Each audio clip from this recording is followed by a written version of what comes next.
Hello student, मैं अखिलेश पांडे, प्रवक्ता Chandrabhan Singh inter college, class 12 mathematics NCERT. हम आपका स्वागत करते हैं। एनसीईआरटी मैथमेटिक्स पढ़ रहे हैं हम, और आज हम एक्सरसाइज 1.1 का क्वेश्चन नंबर पढ़ेंगे 8। क्वेश्चन नंबर 8 बहुत ही अच्छा क्वेश्चन है बोर्ड की दृष्टि से भी। तो क्वेश्चन नंबर 8 में देखिए क्या कह रहा है। इसमें कई कंडीशंस हैं, उसको हमें समझ लेना चाहिए। बहुत ही आसान क्वेश्चन है, कई स्टेप है। सबसे पहले एक सेट दिया हुआ है, एक सेट दिया हुआ है और एक रिलेशन आर दिया हुआ है जो कंडीशनल है, मतलब कंडीशन उसमें दिया हुआ है। ठीक है, उसके बाद इसका मतलब ये है कि ए में अवयव दिए गए हैं, ए में अवयव दिया गया है तो रिलेशन आर हम निकालेंगे कंडीशन से, है ना। कंडीशन से हम लोग क्या करेंगे, रिलेशन को क्या करेंगे, निकालेंगे। ठीक, जब रिलेशन निकालेंगे तब हम चेक करेंगे कि क्या वो ट्रांजिटिव है, सिमेट्रिक है और जो है रिफ्लेक्टिव है कि नहीं है, रिफ्लेक्टिव है कि नहीं है। तो ये सब चीज़ें हम लोग चेक करेंगे कि रिफ्लेक्सिव है, सिमेट्रिक है या ट्रांजिटिव है कि नहीं है। और अगर तीनों है तो क्या होगा, इसमें तुल्यता संबंध होगा।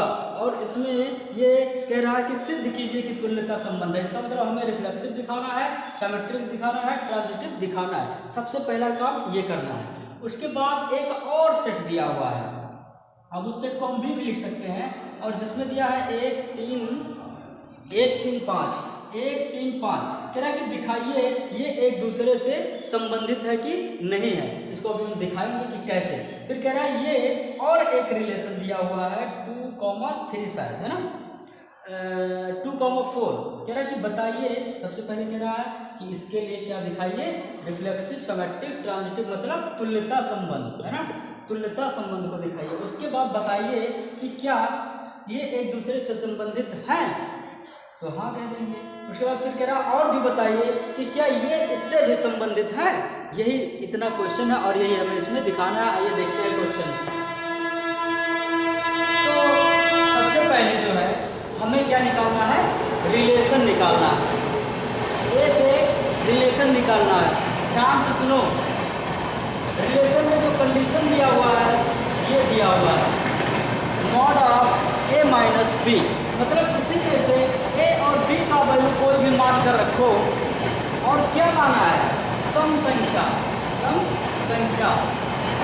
सबसे पहली बात ये जान लो कि मॉड में लिखा हुआ, मॉडुलस में लिखा हुआ है ए माइनस बी, ए माइनस बी, यानी कि अगर हम यहाँ 3 रख दें, यहाँ 1 रख दें और यहाँ 3 रख दें तो ये ऐसे बनेगा।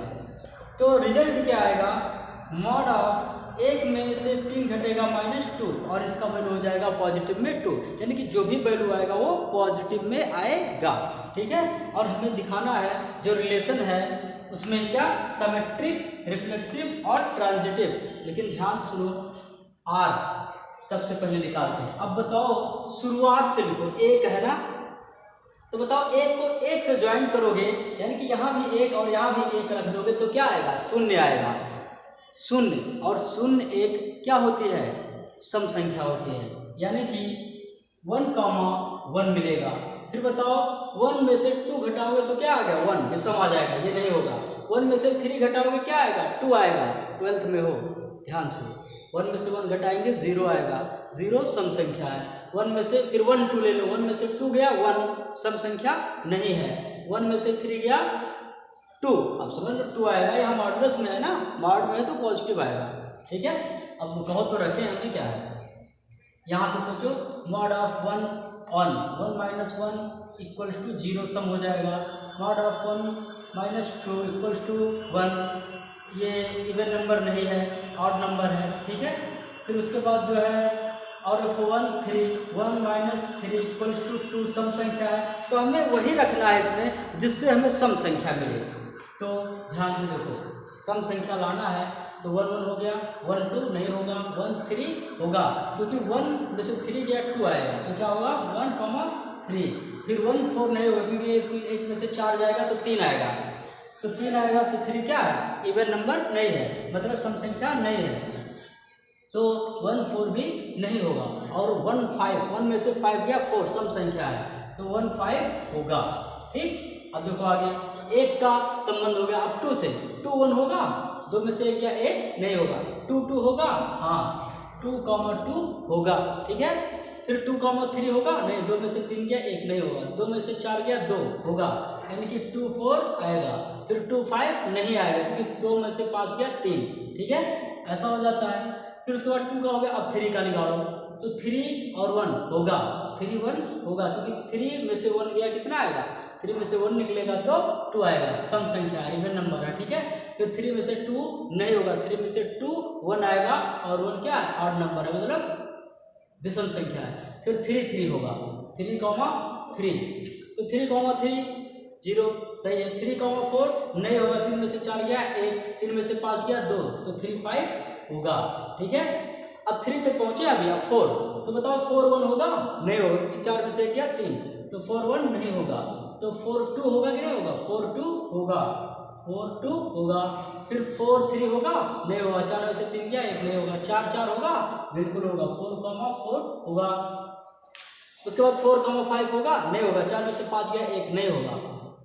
अरे चाहे 4 में से 5 घटाओ, चाहे 5 में से 4 घटाओ, आएगा 1, देख लो 4 - 5 बराबर क्या होगा, 4 में से 5 गया, ये -1 होगा, कह रहे हो ना, -1 होगा ना, अब इक्वल टू क्या हो जाएगा, 1 हो जाएगा। फिर देखो 5 - 1 = 5 मॉड में है ना, तो ये हो जाएगा 4 चाहिए, 5 में से 4 गया 1, मॉड में है तो इसका भी वैल्यू 1 होगा, यानी कि मॉड में लिखा हुआ तो क्या होगा, पॉजिटिव होगा। ये अलग बात है, जब हम लोग पढ़ेंगे क्या कहते हैं फलन, तो उसमें अलग चीज़ है, ठीक है। तो 4, 4 हो गया, 4, 5 नहीं होगा, 4 में से 5 गया 1 नहीं होगा। अब 5 में से 1 गया 4, तो 5, 1 होगा। फिर 5, 2, 5 में से 2 गया 3 नहीं होगा, 5 में से 3 गया 2 होगा, यानी कि 5, 3 होगा। 5, 4 नहीं होगा, 5, 5 होगा, ये लिख दे रहे हैं 5, 5, और ये मिल गया हमें रिलेशन, कंडीशनल रिलेशन है, याद रखो। और ये निकालना हमें आना चाहिए, अगर ये नहीं निकाल पाएंगे हम लोग सवाल साल नहीं कर सकते। अब यहीं से आगे बढ़ेंगे, और हम लोग अब सबसे पहले चेक कर लेते हैं रिफ्लेक्सिव चेक करेंगे, और क्या होता है स्वतुल्य चेक करेंगे, है ना। अब बताओ स्वतुल्य में क्या करते हैं। सबसे पहले हम सेट में अवयव देखते हैं, 1, 2, 3, 4, 5। उसके बाद रिलेशन में देखते हैं, 1, 1 है, 2, 2 है, 3, 3 है, 4, 4, 5, 5 है कि नहीं है। यानी कि 1 का 1 के साथ, 2 का 2 के साथ, 3 का 3 के साथ, 4 का 4 के साथ, 5 का 5 के साथ क्या होना चाहिए, रिलेशन होना चाहिए। तो वास्तव में 1, 1, 2, 2, 3, 3, 4, 4, 5, 4, 5 सब है। तो हम लोग लिखेंगे कि चूंकि 1, 1 बिलोंग टू आर, है ना, सबके लिए लिख सकते हैं, लेकिन हम ऐसे लिखने जा रहे हैं 2, 2 बिलोंग 3, 3, 4, 4, 5, 5 बिलोंग टू आर। किसके लिए, फॉर एवरी क्या 1, 2, 3, 4, जो अवयव है समुच्चय के सभी बिलोंग टू आर के लिए ये क्या है, सत्य है ना। बिलोंग टू आर के लिए क्या है, सत्य है, चाहो तो सत्य है। अतः संबंध आर क्या है, स्वतुल्य है, अतः संबंध आर स्वतुल्य है। इतना समझ आना चाहिए। सभी अवयवों का सभी अवयवों के साथ क्या होना चाहिए, जुड़ा होना चाहिए, और बिलोंग टू आर रिलेशन में होना चाहिए। अगर ऐसा है तो संबंध आर क्या कहलाता है, स्वतुल्य संबंध कहलाता है। अब यहाँ चाहे जिस भाषा में लिखो, हमने बताया था फॉर एवरी बिलोंग टू इतना आर, सत्य है भी लिख सकते हो आगे, और सत्य है क्या, बिलोंग टू लिखा हुआ है तो सही है, ठीक है। अब चेक करते हैं सममित। सममित के लिए देखो क्या होगा, एक अवयव उठाओ, 1, 1 तो जानते हो 1, 1, 2, 2, 3, 3, 4, 4, 5, 5 चेक करने की जरूरत नहीं होती है, क्योंकि ये क्या होता है, ऑलरेडी सिमेट्रिक होता है, ठीक है। अब देखो इनके अलावा कोई भी उठाओ, 1, 3 देखो पहले चेक कर लो, जब मिले तब तक चलते रहो, जब ना मिले तो वही लिख दो, और एक लिख दो है और एक लिख दो नहीं है के लिए, ठीक है। लेकिन वास्तव में यहाँ ऐसा नहीं हो। देखो 1, 3 तो 3 से स्टार्ट कहाँ है, 3, 1 तो 1, 1 है। तो देखो 1, 3 फिर 3, 3 1, 3 है। जान रहे हो, ये चीज़ जानना चाहिए सबको। देखो और तो लिख के दिखाएं, और क्या, देखो 1, 3 बिलोंग टू आर, और 3 3 से स्टार्ट करो, 3,1 बिलोंग टू आर, तो बिल्कुल है। देखो हालांकि हम लोग सममित चेक कर रहे हैं ना, तो हम तो बता रहे थे ट्रांजिटिव का, तो देखो डायरेक्टली लिख दे रहे हैं, कोई दिक्कत नहीं है, सब सही है। ये वास्तव में सिमेट्रिक होता है। 1,3 है ना, तो 3,1 भी है। 1,5 है ना, तो 5,1 भी है। 2,2 तो जानते हो, 2,4 है, तो क्या 4,2 है? 4,2 भी है। 3,1 है, तो 1,3 भी है। 3,3, 3,5 है, तो 5,3 भी है। देखो उसके बाद जो 4,2 है, तो 2,4 भी है। उसके बाद 4,4 जानते हो, 5,1 है, तो 1,5 भी है। देखो उसके बाद 5,3 है, तो 3,5 भी होगा कहीं। देखो 3,5, 5,5 के लिए क्या होता है? सिमेट्रिक होता है। तो कोई भी लिख लो ऐसे कि 1,3 बिलोंग टू आर, और क्या, और 3,1 बिलोंग टू आर। ऐसे ऐसे सब के लिए है, चाहो तो सब के लिए लिख लो। इसके लिए जानते हो, लिखो या नहीं लिखो। फिर उसके बाद 1,5 बिलोंग टू आर, तो 5,1 बिलोंग टू आर भी है। ये हो गया, ये हो गया। 2,2 हो गया। 2,4 लिखो। 2,4 बिलोंग टू आर, और क्या है, और 4,2 भी होगा। 4,2 बिलोंग टू आर भी है। उसके बाद है 3,1 हो चुका है। देखो क्या दो बार लिखो। 3,3 जानते हो, 3,5, 5,3 नहीं हुआ, तो 3,5 स्टार्ट करो। 3,5 बिलोंग टू आर, और इसके लिए 5,3 बिलोंग टू आर भी होगा। और देखो क्या है, 3,5 हो गया, 4,2, 2,4 हो गया, और 4,4 लिखने की जरूरत नहीं। 5,1, 1,5 भी हो गया। 5,3, 3,5 भी हो गया। सब लिख लियो, केवल 1, 1, 2, 2, 3, 3, 4, 4, 5, 5 को छोड़कर, और जानते हो वो है। तो डायरेक्टली लिख दो कि अतः संबंध आर क्या है? सममित है। सममित संबंध है। अब इसको नोट कर सकते हो, है ना। कोई भी दिक्कत होगा कमेंट करना, बताएंगे हम कि क्या है। ठीक है, हमें उम्मीद है समझ में आ रहा हो, क्योंकि सब कुछ जानते हो, फिर भी बताते हैं। ठीक है, तो ये रहा सिमेट्रिक। पॉज करो और नोट करो। और अब हम पढ़ेंगे ट्रांजिटिव रिलेशन। यही मुख्य है। किसी को दिक्कत होता है तो इसी में, लेकिन जिसको समझ में आ जाता है उसको कभी भी नहीं भूलता है ना। तो अब देखते हैं ट्रांजिटिव। तो ट्रांजिटिव के लिए जो है, संक्रामक के लिए हम क्या करते हैं, 3 अवयव लेते हैं। और याद रखो, ध्यान से इसको मैच कराएंगे, होगा ना। 1, 1 स्टार्ट कर सकते हो यहाँ भी। तो देखो 1, 1 है, फिर लास्ट 1 में है ना, तो 1 से स्टार्ट भी है। 1, 3, तो 1, 3 देखो कैसे 1 ऐसे लिख दे रहे हैं। 1, 1 है ना, फिर 1 से एंड हुआ, तो 1 से स्टार्ट। देखो 1, 3 है ना। तो बताओ ये 1, 3, अरे ए बी सी, तो ये ए सी 1, 3 ही तो आया, तो है। देखो फिर देखो क्या है, 1, 3 या 1, 1 के बाद 1, 5 भी, तो 1, 5 भी है। 1, 1 के बाद 1 और कुछ हो तो देखो कुछ नहीं है, तो यहीं पे खत्म कर देते हैं। अरे ये समझना, ऐसा ढूंढो जो ना हो। एक लिखो जो हो और एक लिखो जो ना हो, तो यहाँ ऐसा कोई मिलेगा ही नहीं, सबके लिए मिलेगा, याद रखो। तो देखो ए बी बी सी, तो ए सी यही है, ए सी देखो पूरा ये ए सी है। अरे ए बी बी सी और ए और सी, तो ये ए सी ही नहीं मिल गया। फिर देखो 1, 1, 1, 5 ए बी बी सी, तो ए सी, तो 1, 5 ही मिल गया कि नहीं मिल गया, लिख देते हैं। देखो 1,1 बिलोंग टू आर, और क्या है, और जो है कॉमा करके लिख रहे हैं, और 1,3 बिलोंग टू आर, तो क्या है 1,3 बिलोंग टू आर, सत्य है कि नहीं। देखो ये यही है, तो वही लिख दिए, वही है ना। अरे 1 ए बी बी सी, तो ए सी हो गया। ठीक है, और कोई लिखना चाहो 1, 5 के लिए, तो 1,1 बिलोंग टू आर, और 1,5 बिलोंग टू आर, तो क्या ए सी क्या है 1 और 5, यानी कि 1,5 बिलोंग टू आर, सत्य है।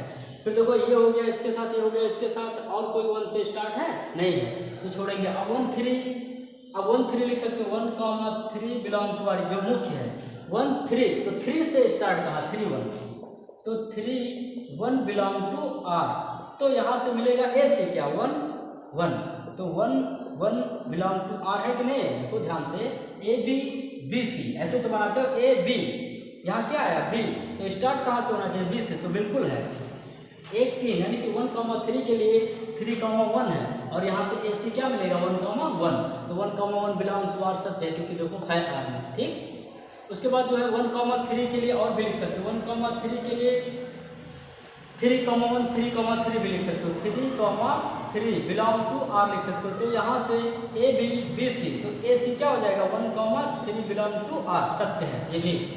उसके बाद 2 4, वैसे अभी कहाँ पर 1 3 पर पहुँचे थे ना, तो 3 5 भी लिख सकते हो, तो 1 5 आएगा, वो भी सही है 1 5 है, तो 1 5 के लिए लिख लो 1 5 बिलोंग टू आर, तो 5 से स्टार्ट कहाँ है 5 से स्टार्ट 5 1, तो यहाँ 5 1 लिखोगे तो 1 1 बिलोंग टू आर सही होगा।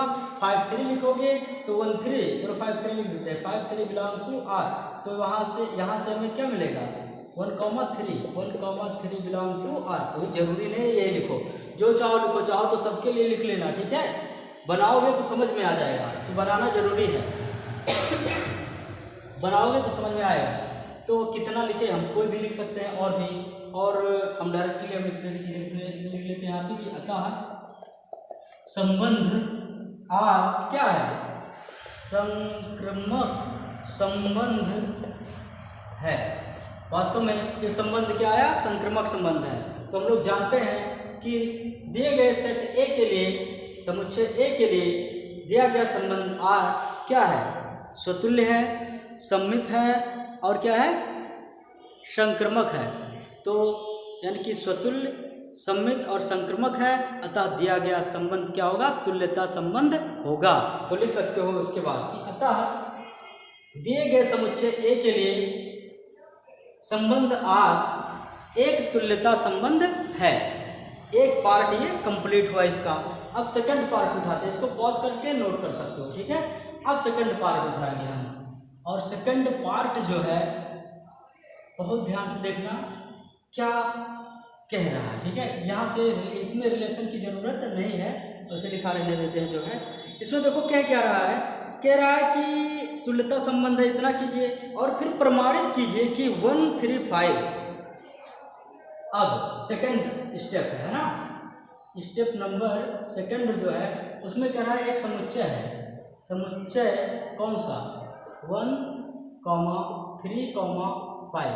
कह रहा है कि प्रमाणित कीजिए कि 1, 3, 5 जो समुच्चय है इसके अवयव एक दूसरे से संबंधित हैं। तो बताओ इसके अवयव एक दूसरे से संबंधित है कि नहीं है। तो लिखोगे कि चूंकि क्या रिलेशन था मॉड ऑफ 1 माइनस बी, मतलब ए माइनस बी, तो इसमें से कोई भी अवयव 1, देखो मॉड में 1 माइनस 1 इक्वल टू 0, सम संख्या 1 3 लो, 1 माइनस 3 इक्वल टू 2 सम संख्या, फिर 1 माइनस 5 इक्वल्स टू 4 सम संख्या। लिख सकते हो ना, याद रखना मॉड में है। फिर उसके बाद मॉड में कुछ और उठाओ, 3 माइनस 1 इक्वल्स टू 2 सम संख्या, है ना, लिख लेना। उसके बाद जो है 3 उठाओ, तो 3 माइनस 3 इक्वल्स टू 0 सम संख्या। फिर 5 माइनस 1 इक्वल्स टू 4 एक सम संख्या। फिर उसके बाद 5 माइनस 3 इक्वल्स टू 2 सम संख्या, लिख लोगे ना। उसके बाद 5 माइनस 5 मॉड में रहेगा इक्वल टू 0 एक सम संख्या, लिखोगे। अतः समुच्चय 1, 3, 5 के प्रत्येक अवयव, लिख लेना इसको जो बोल रहे हैं, 1, 3, 5 का प्रत्येक अवयव एक दूसरे से संबंधित है, एक दूसरे से संबंधित है। क्या लिखोगे, और फिर से बोल दे रहे हैं। ऐसा करने के बाद क्या कर रहे हैं, रिलेशन में हम इसके वैल्यू को ट्राई कर रहे हैं और बारी बारी से रख रहे हैं। 1 1 1 3 1 5 3 1 3 3 3 5 5 1 5 3 5 5 हमने रखा इसमें, तो हुआ क्या, एक सम संख्या आ रहा है। अतः समुच्चय इतना का प्रत्येक अवयव एक दूसरे से संबंधित है। समुच्चय इतना का प्रत्येक अवयव एक दूसरे से संबंधित है, यही लिखना था। ये था step number second. First video I note down, then part number यानी कि स्टेप नंबर थर्ड देखते हैं क्या कह रहा है। अब स्टेप नंबर थर्ड के लिए देखो क्या कह रहा है, पहले समझ लेते हैं। इसमें कह रहा है कि और समुच्चय 2,4 के सभी अवयव एक दूसरे से संबंधित हैं। अवयव एक दूसरे से संबंधित हैं 2,4 के, और कह रहा है कि 2,4 के, तो लिखेंगे समुच्चय क्या 2,4 के प्रत्येक अवयव एक दूसरे से संबंधित है कि नहीं है, तो लिखेंगे इसके लिए मॉड ऑफ 2 - 2 = 0, फिर 2 - 4 = 2 आएगा, फिर 4 - 2 = 2 क्या है, सम संख्या लिखेंगे कि अतः समुच्चय 2,4 का प्रत्येक अवयव एक दूसरे से संबंधित है। ठीक है, ये भी लिख लेंगे, तो पॉज करके लिख सकते हो। और फिर एक और पार्ट है इसमें, पार्ट 4। तो देखो पार्ट 4 क्या कह रहा है। पार्ट 4 में कह रहा है कि अब ये दोनों समुच्चय कह रहा है कि और दिखाइए कि समुच्चय इतना, समुच्चय कौन कौन सा, ये है स्टेप नंबर 4 है ना। कह रहा समुच्चय 1, 3, 5 और 2,4 के लिए हमें चेक करना है कि इसका प्रत्येक अवयव हमें दर्शाना है इसमें, है ना, कि इतना का कोई भी अवयव 2,4 के किसी भी अवयव से संबंधित नहीं है। तो इसके लिए देखो इसका 1 - 2, यहाँ से एक अवयव, यहाँ से एक अवयव, यहाँ से देखो, तो 1, 2, फिर देखो 1, 4 देख रहे हो ना, फिर 3 - 2 मॉड में, फिर 3 - 4 मॉड में, ठीक है, फिर 5 - 2 और क्या 5 - 4 मॉड में रहेगा। बताओ क्या रहा, 2 में से 1 गया 1, 4 में से 1 गया 3, 3 में से 2 गया 1, 4 में से 3 गया 1, 5 में से 2 गया 3, 5 में से 4 गया 1। ये क्या है, विषम, क्या रहा है, विषम संख्या, एक विषम संख्या, क्या विषम संख्या, ऐसे लिख लोगे वहाँ। उसके बाद लास्ट में लिखोगे कि अतः समुच्चय इतना और इतना का प्रत्येक अवयव एक दूसरे से संबंधित नहीं है, एक दूसरे से संबंधित नहीं है। ये था क्वेश्चन नंबर 8। तो क्वेश्चन नंबर 8 यहाँ पर कंप्लीट होता है। अब हम मिलेंगे नेक्स्ट वीडियो में क्वेश्चन नंबर 9 के साथ। Thank you.